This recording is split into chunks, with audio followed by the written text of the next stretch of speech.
Local 4 News starts now with a breaking news alert.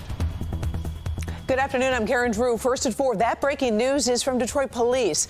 They say the father of an 8-year-old boy who was shot in the head yesterday is now in custody. We've been following the investigation on Detroit's west side. Police tell us they recovered several weapons at the home on Snowden Street after the shooting and do believe one of them was used in the incident. Right now, it's not clear how the child was shot, if the injury was self-inflicted or if someone else pulled the trigger. The 8-year-old is in critical condition this hour. The department is sending this message to any gun owner. We continue to stress, the chief continues to stress to please secure your weapons, and gun locks are available and we will even deliver them to you. Police say 4 adults were in the home at the time of the shooting around noon on Tuesday, but they were sleeping. The father is being held on suspicion of second-degree child neglect as police work with prosecutors on the case. Again, the 8-year-old child remains in critical. Okay, I want you to take a look at the damage to this senior citizen complex. It gives you a perspective on what really happened. We brought you live coverage from the scene yesterday from the Meadows of Southgate Community Center, first at 4. 6 people had to be taken to the hospital, including a firefighter and a police officer. 3 have been released. The others are in stable condition. Today, it's a full court press to help residents who are now out of their homes. 72-year-old Bobby Copley was asleep just before that fire broke out. He spoke to Sean Lay. I was in there sleeping. They called me home and take me somewhere, so I got up and left here. Sleeping in there and that's going on, that may not have worked out. That could have been deadly. Yeah, well, look at God looking after me. Marshals are working to confirm the cause. Neighbors believe it was a cigarette somebody tried to put out in a flower pot. Sean Lay there on the scene talking with more residents who are getting their first look at what they called home, and he's following the search for missing pets this afternoon. We'll join him at 5 for a live report. Every day for 20 days, thousands of employees at Detroit's big 3 auto companies have been wondering, is today the day? Well, so far the answer is still no. There's no deal and the UAW strike continues. Ford is the latest to make what it calls a comprehensive contract offer. It claims the new offer boosts wages for temporary workers, increases 401k contributions, and also shortens the time it takes workers to reach the top wage rate. There's no public comment from the UAW yet. General Motors reportedly received a new counteroffer from the union on Monday. We haven't heard the company's response. In a new video, the UAW is not backing down, and it is blasting changes since the Great Recession. In their economy, the CEOs get everything, and the working class gets nothing. Now, if we get any updates, of course, we're going to bring you all that very latest information right away. Plus, we'll have updates on Local 4 News at 5 and 6 and keep you updated on Click on Detroit. Well, the Warren man is in jail right now on $2 million cash bond, accused of killing his wife after police made a grisly discovery. 56-year-old Ricard Orozok is charged with second-degree murder. Prosecutors say police were called to a gas station on Saturday. They say Orozco was sitting in the front seat of his Dodge Durango and his wife was dead in the back seat. She had several stab wounds. He's scheduled for a probable cause hearing on October 17th.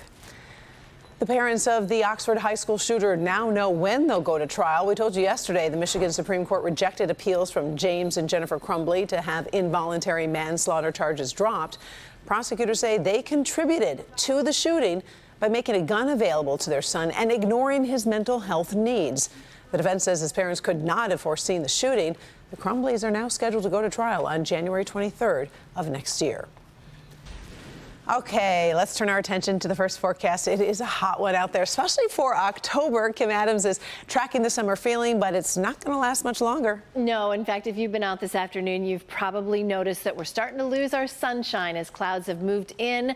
That is keeping our temperatures down just a bit. It's only 79 at Metro Airport, still 83 City Airport, 80 in Pontiac, 80 now in Ann Arbor. Take a look at the visible satellite, and you can see those clouds just starting to move into here in Metro Detroit, and those clouds are going to be with us for for quite some time, and also some rain.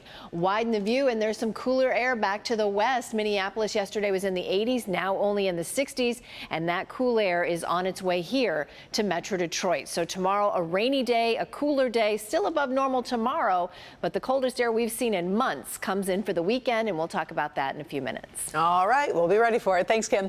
President Joe Biden just announced another wave of federal student loan forgiveness. Now, this is not that sweeping plan rejected by the U.S. Supreme Court, but it does come at a critical time for thousands who face their first payments in 3 years.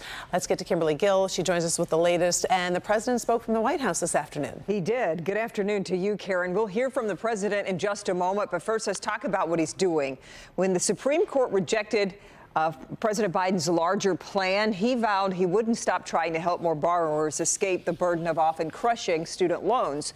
So the president says his administration is bringing relief to thousands by fixing what he calls a broken student loan system.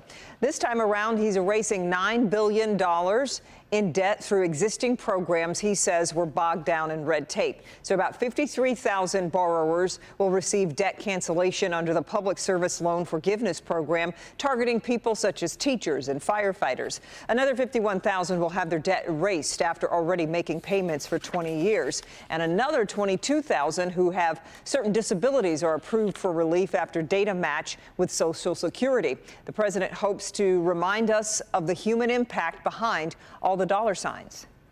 This kind of relief is life-changing for individuals and their families, but it's good for our economy as a whole as well. By freeing millions of Americans from the crushing burden of student debt, it means they can go and get their lives in order. They can think about buying a house, they can start a business, they can be starting a family. This matters. It matters in their daily lives. And this new round of forgiveness comes as student loan payments are just restarting after a 3-year pandemic freeze has been lifted. So we'll have more on the news at 5 o'clock. Karen, we'll send it back to you. All right, appreciate it. Thank you, Kim. All right, well, the new fight is brewing right now to replace former House Speaker Kevin McCarthy. At least 2 Republicans have jumped into the race. Representative Jim Jordan of Ohio was the first to say he wants the job. Then House Majority Leader Steve Scalise announced he's looking to move up as well. The process is just getting started, about 24 hours after McCarthy was removed by a small group of 8 Republicans. McCarthy says he has no regrets. Doing the right thing isn't always easy, but it is necessary. I don't regret standing up for choosing governance over grievance. It is my responsibility. It is my job. GOP hardliners lost confidence in McCarthy for working with Democrats to keep the government open last weekend. Right now, Congressman Patrick McHenry of North Carolina is the Speaker pro tem until Republicans can agree on a replacement. You know, some lessons we learn in childhood are both timeless and timely. Some of you may have heard the story of the Billy Goat's Gruff. Remember the troll harassing the goats crossing his bridge? You probably haven't thought about it for years, but our Paula Tutman takes us to a very special performance that uses the tail to send a message about bullying. Here's how it works. Okay, so I've got to talk a little quietly because obviously there's a performance going on behind me. But this is the season for this traveling troupe of performers who'll be visiting schools throughout the metro area, teaching an important message about anti-bullying and mental health. Okay, full disclosure, I'm a founding board member of this organization. The kids have been receptive, the music, mammoth, the message, possibly life-saving. You are mistaken.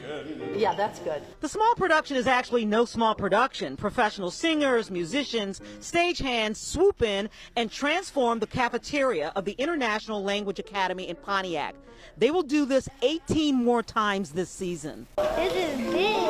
In come the students, wide-eyed, curious, open. Most have never seen a performance like this before. The Motor City Lyric Opera's The Billy Goat's Gruff. I'm a bully and I'm gonna poop your party. The voices are big, really, really big.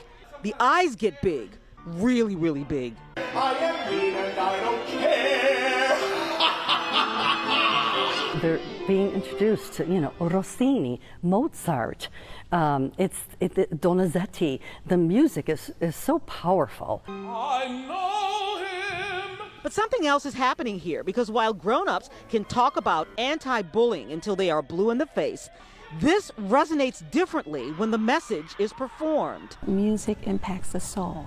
It bypasses that conscious mind and it gets into your subconscious. So when you see a performance like this, that leaves a lasting impression on you. The idea that a goat must navigate a mean troll across a bridge. Certainly children understand trolls, but this troll. Someone literally just threw the doll in the air and it felt so scary and horrifying. And then it's not just the performance, but the discussion afterwards. What do you do when you're bullied?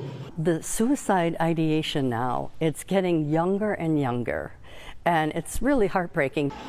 No, you don't beat them up. Kindness is contagious. What do you do, honey? I said, can you please not be bullied, please?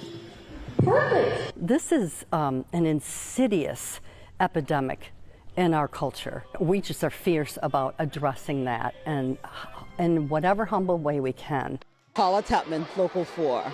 All right, and because of the generous support of sponsors, the traveling program is actually free to schools and organizations.